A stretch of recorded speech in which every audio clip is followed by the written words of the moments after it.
আসসালামু আলাইকুম। আবারও হাজির হলাম আপনাদের মাঝে আরেকটি ভিডিও নিয়ে। আপনারা দেখতে পাচ্ছেন আমাদের হাতে একটি স্যামসাং মনিটর আছে এবং এটির মূল সমস্যা অলরেডি দেখতে পাচ্ছেন যে কালারের সমস্যা।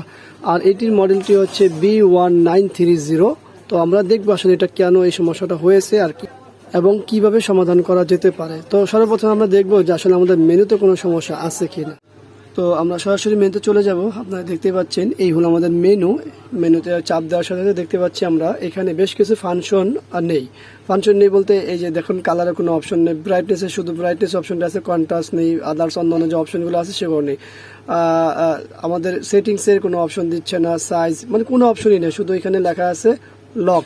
তো এই লকের অপশনটা কেন আসে সেটা হলো যে কোনোভাবেই হোক আমাদের এই মেনু থেকে এটা লক হয়ে গেছে যে কোনোভাবে। তো যাই হোক আমরা এখন এটাকে আনলক করব।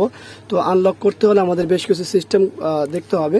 সেটা হলো যে সর্বপ্রথম আবার একটু আমরা মেনুতে যাব, দেখব মেনুতে এই যে দেখেন এখানে যে কটা অপশন আছে এই অপশনগুলো আসলে সিস্টেমই আর কি লক হয়ে গেছে। তো আমাদের রিসেট ছাড়া কোনো অপশন নেই। এখন এখানে যেহেতু লক হয়ে গেছে রিসেটও আমাদের পক্ষে সম্ভব না রিসেট করা। তো আমরা যেভাবে করব সেটা হলো যে ঠিক আমাদের হাতে খেয়াল করবেন, আমরা যে দিক নির্দেশনাগুলো দিব সেগুলো একটু খেয়াল করলে আপনারা এই সমস্যা ঘরে বসেই সমাধান করতে পারবেন। তো চলুন কথা না বাড়াই সরাসরি চলে যায় আমাদের মূল কাজে। তো আমরা সর্বপ্রথম চলে যাব, এই দেখুন এখানে মেনু আছে, আর কোথাও যাওয়া লাগবে না, শুধু আমাদের এই যে মেনুতে চলে যাব। মেনুটা আমি এইভাবে হাত দিয়ে ধরে রাখবো 10 থেকে 15 সেকেন্ড। ঠিক এই যে নিচে বাতিটা জ্বলবে নিভবে, আমার এই দেখুন মেনুটা চলে গেছে, এখানে বাতি জ্বলেও নিভে গেছে। তো এখন আমরা যে দেখি মেনুতে আমাদের মূল কাজ আছে কিনা। মেনুতে আমাদের সমস্ত অপশন দিয়ে দিছে। এখন হলো মূল মেনু থেকে আমাদের রিসেট করতে হবে। তো আমরা এখন রিসেট করব। তো আমাদের যেতে হবে সেটিং রিসেটে, এখানে গেলে আমাদের মূল কাজ হয়ে যাবে। আমরা যাব, এখানে যাওয়ার পরে দেখুন আমাদের রিসেট লেখা আছে। আমরা চলে যাব সোর্সে, সোর্স দেওয়ার সাথে আমাদের রিসেট অপশন আসলে আবারও সোর্সে যাব। সোর্সে যে জাস্ট আমরা ইয়াস করে দিব। দেখুন ইয়াস করার সাথে সাথে আমাদের মূল কাজটি হয়ে গেল। আপনারা দেখতে পাচ্ছেন আমাদের মনিটরের যে মূল কালার সেটি চলে আসলো। তো আমাদের পিছনে যে মনিটরটি আছে এটা বর্ডারলেস মনিটরের কারণে এটা একটু আইপিএস প্যানেলের কারণে কালারটা একটু পরিবর্তন।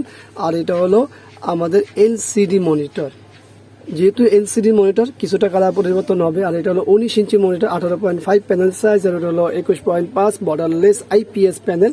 তো পার্থক্য তো থাকবেই, এটাই স্বাভাবিক।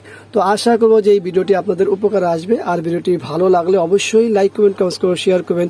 আর যে কোনো বিষয়ে আপনার মতামতটি জানাবেন কমেন্টসের মাধ্যমে। আর ভিডিওটি ভালো লাগলে অবশ্যই আমাদের এই চ্যানেলটি সাবস্ক্রাইব করে রাখবেন, পাশে থাকা বেল বাটন চাপ দিয়ে রাখবেন। আবারও দেখা হবে অন্য কোনো বিষয় নিয়ে। আজকের মতো এখানেই বিদায়। আল্লাহ হাফিজ। আসসালামু আলাইকুম রহমতুল্লাহি ওয়া বারাকাতুহু।